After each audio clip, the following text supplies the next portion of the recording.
حدیث میں آتا ہے کہ حضرت عیسیٰ علیہ الصلاۃ والسلام جب آسمان سے نازل ہوں گے، اب پتہ نہیں اتنی اوپر سے زمین پہ آئیں گے، یہ اسباب کے خلاف ہے نا، یہ بات انسان کے لیے تو ممکن نہیں ہے. جب آپ زمین کے خول سے باہر جاتے ہیں آکسیجن ہی ختم ہو جاتی ہے، زندہ رہنا ممکن نہیں ہے. لیکن عیسیٰ علیہ السلام کو اللہ نے اپنی قدرت سے زندہ رکھا ہوا ہے. جب قرب قیامت میں دمشق میں عیسیٰ علیہ السلام آئیں گے تو حدیث میں آتا ہے کہ امام مہدی شام میں نماز کے لیے کھڑے ہوئے ہوں گے، عصر کی نماز کے لیے. مصلی پہ مینار ہے، اس پہ کون نازل ہوگا؟ حضرت عیسیٰ علیہ السلام. تو مینار سے پھر سیڑھیاں لگائی جائیں گی حضرت عیسیٰ کے اترنے کے لیے. اب کمال کی بات ہے، اللہ وہاں سے یہاں تک آ گئے، تھوڑا سا تو رہ گیا فاصلہ. چھوڑو یار، تم لوگ کی سمجھ میں نہیں آ رہا. ابے سوال پیدا ہوتا ہے کہ جب ادھر سے ادھر تک آ گئے تو تھوڑا سا تو رہ گیا ہے نا. اب یہاں سیڑھیاں کیوں لگائی جا رہی ہیں؟ بھائی دنیا کیا ہے؟ دارالاسباب ہے. ادھر سیڑھیوں سے جانا ممکن نہیں تھا، وہ اللہ اپنی قدرت سے ہی لے گیا. یہ دنیا دارالاسباب ہے، یہاں پہ کیا لگیں گی؟ سیڑھیاں لگیں گی. وہاں سے نیچے اتریں گے، اتنے بڑے بڑے بال ہوں گے جن سے پانی بہہ رہا ہوگا. کیونکہ حضرت عیسیٰ علیہ السلام کو جب سولی پہ لٹکایا جا رہا تھا اس وقت آپ نے غسل کیا تھا، تو اللہ نے ان کی شکل کا کوئی آدمی کر دیا اور عیسیٰ ابن مریم کو آسمانوں پہ اسی حال میں اٹھا لیا. اور قرب قیامت میں جب نازل ہوں گے تو عصابۃ تغزو مع عیسیٰ ابن مریم، نبی نے فرمایا میری اس امت کے لیے جنت کی ضمانت ہے جو عیسیٰ ابن مریم کے ساتھ مل کے جہاد کرے گی. حضرت عیسیٰ نے آتے ہی کیا کرنا ہے؟ جہاد کرنا ہے. تو اور پھر ایسا جہاد ہوگا اما الاسلام و اما السیف، یا تو اسلام ہے یا تلوار ہے، بیچ کا کوئی راستہ نہیں ہے. اور تقاتلون الیہود، سب سے پہلے لڑائی کس سے ہوگی؟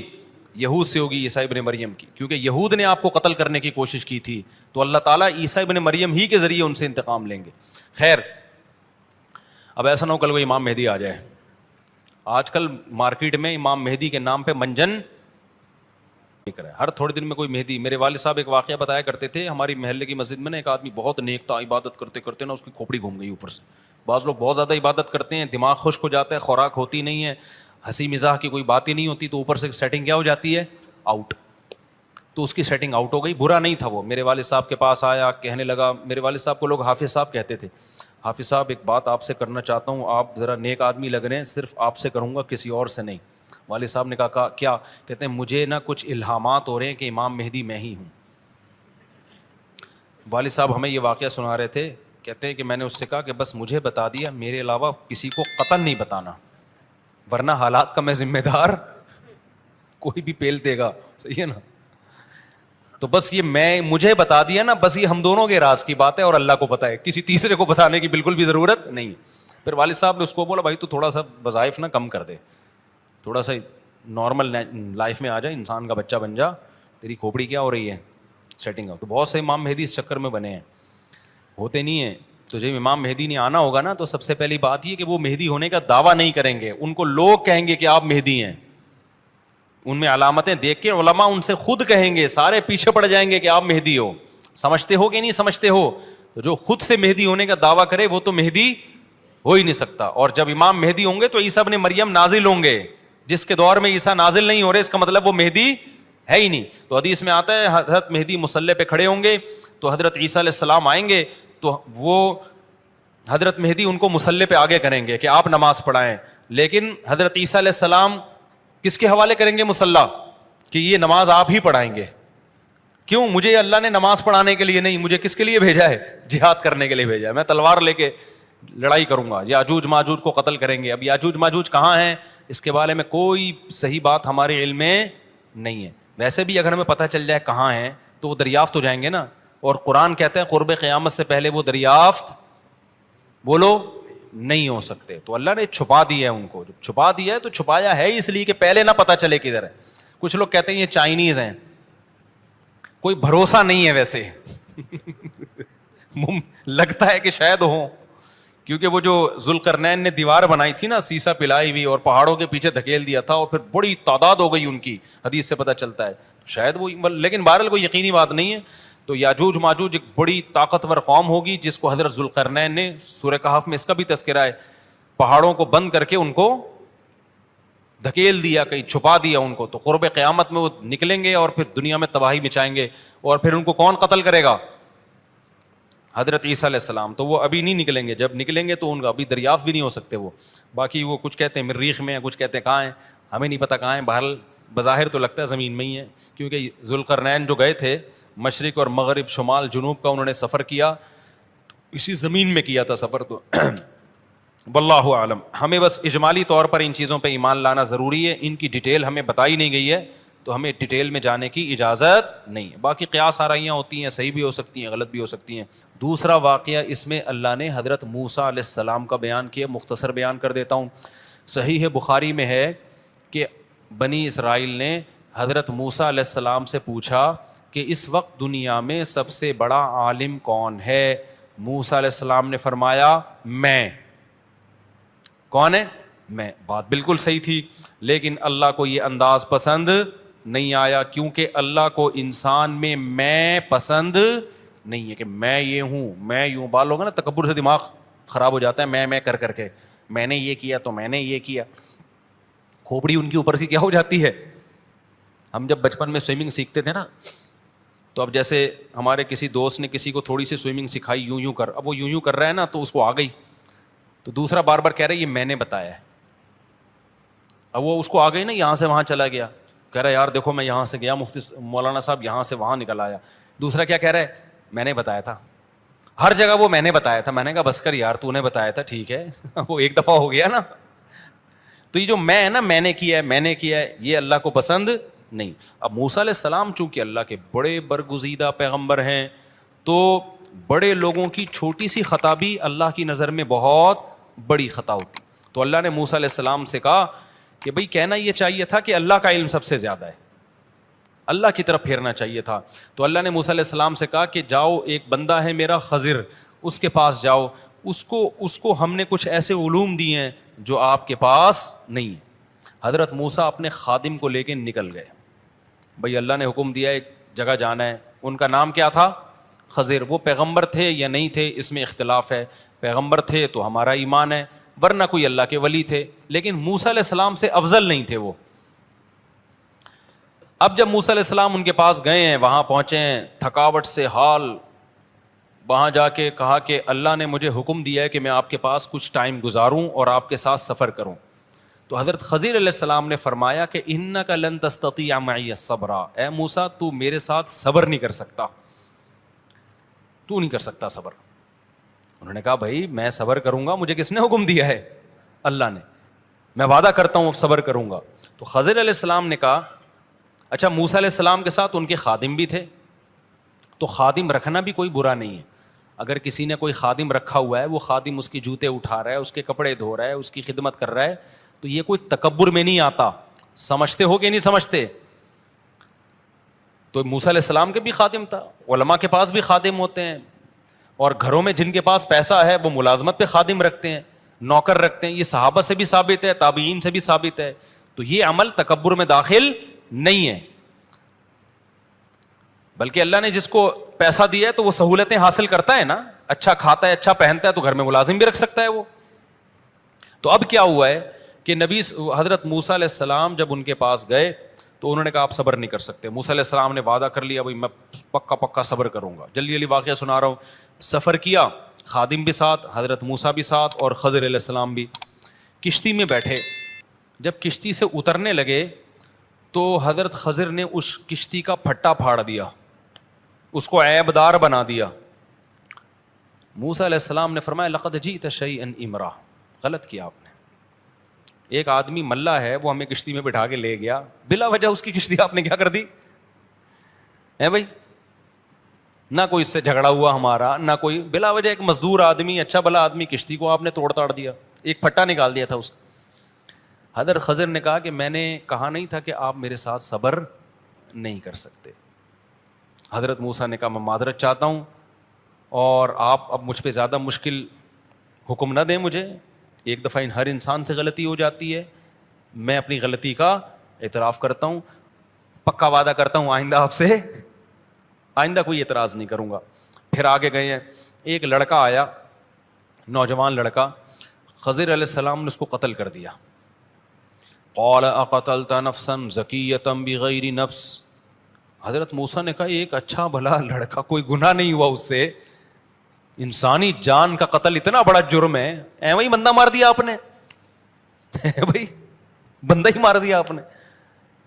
حضرت خضر نے فرمایا الم اقل لک انک لن تستطیع معی صبرا, میں نے آپ سے کہا نہیں تھا کہ آپ صبر نہیں کر سکتے.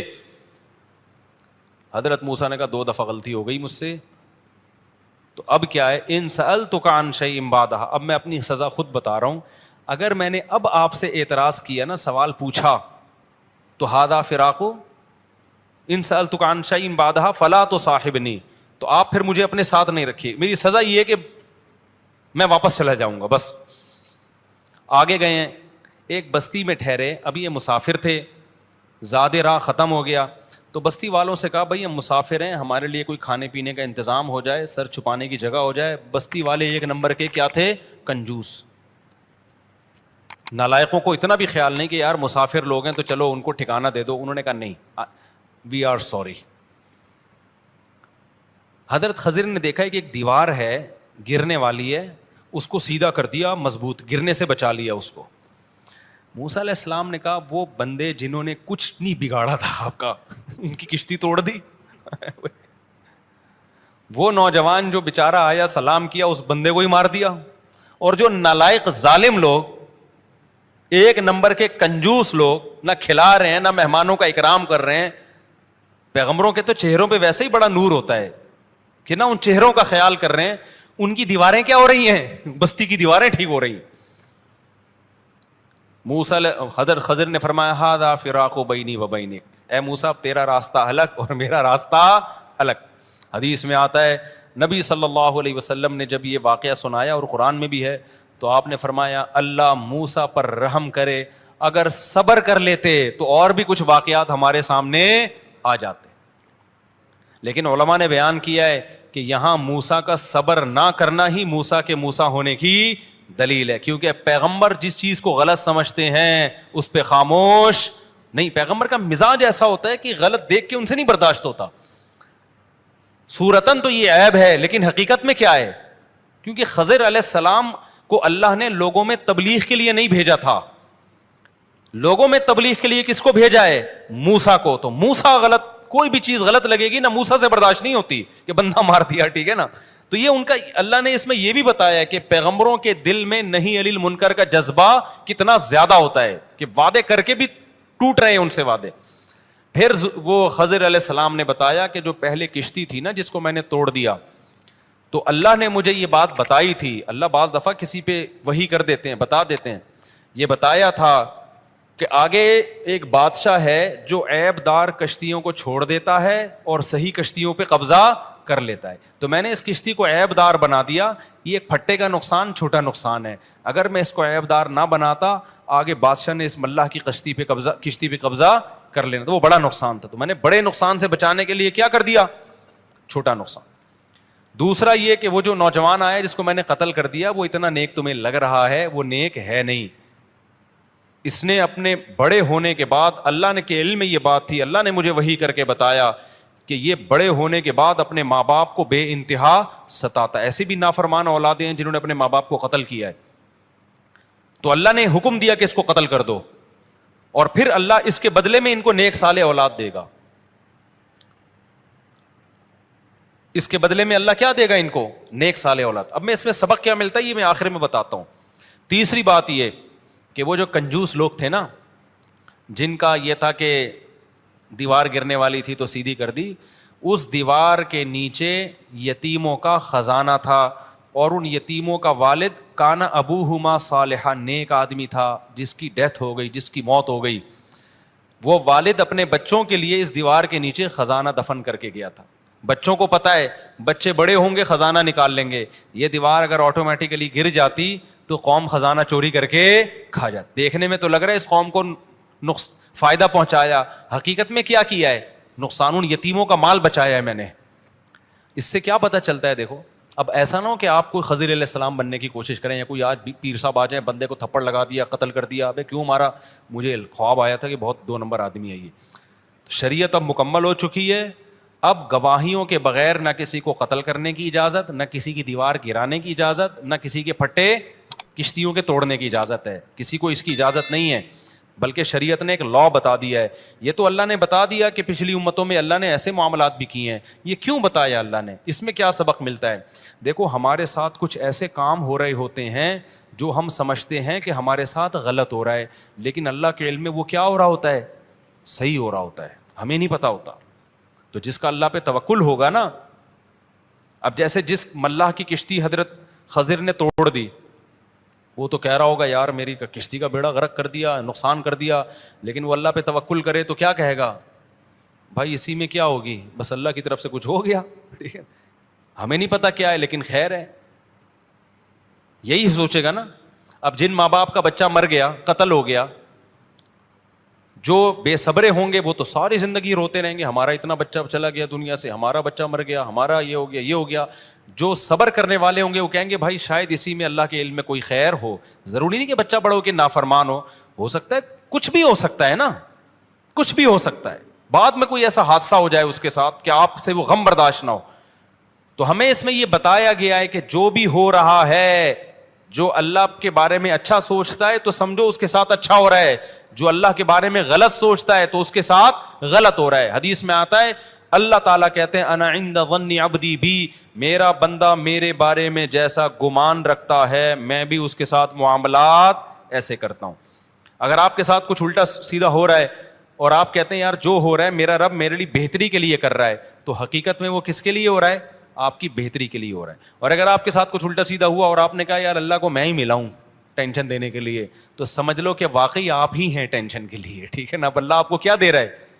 ٹینشن دے رہا ہے. اور اس میں آخری بات یہ کہ دیکھو ان بچوں کا باپ نیک آدمی تھا، باپ مر گیا، قرآن کے الفاظ ہیں وَكَانَ أَبُوهُمَا صَالِحًا. تو باپ نیک ہونے کا اللہ کی طرف سے کیسا انتظام ہو رہا ہے کہ بچوں کی وراثت کی حفاظت کے لیے حضرت خضر کو بھیجا جا رہا ہے کہ ان کی حفاظت کرو. اس سے پتہ چلتا ہے کہ ماں باپ کی نیکیاں، ان کا نیک ہونا اولاد کے بھی کام آتا ہے، اور اللہ اولاد کے لیے غیب سے انتظام کرتا ہے. اب یہ چیز کوئی ٹریس تھوڑی کر سکتا ہے کہ کس وقت کس کے لیے کیا ہو رہا ہے. اس سے پتہ چلتا ہے کہ آپ کی نیکی صرف آپ کے کام نہیں آتی بلکہ آپ کی اولاد کے بھی کام آتی ہے. لہذا اپنے اولاد کا مستقبل بنانا چاہتے ہو تو اس کے لیے اپنے آپ کو بھی ٹھیک کرنا پڑے گا آپ کو. تو یہ بھی ہمیں اس میں بہت اہم سبق ملتا ہے. اللہ تعالی ہمیں سمجھنے کی، عمل کی توفیق عطا فرمائے. کافی ہو گیا میرا خیال.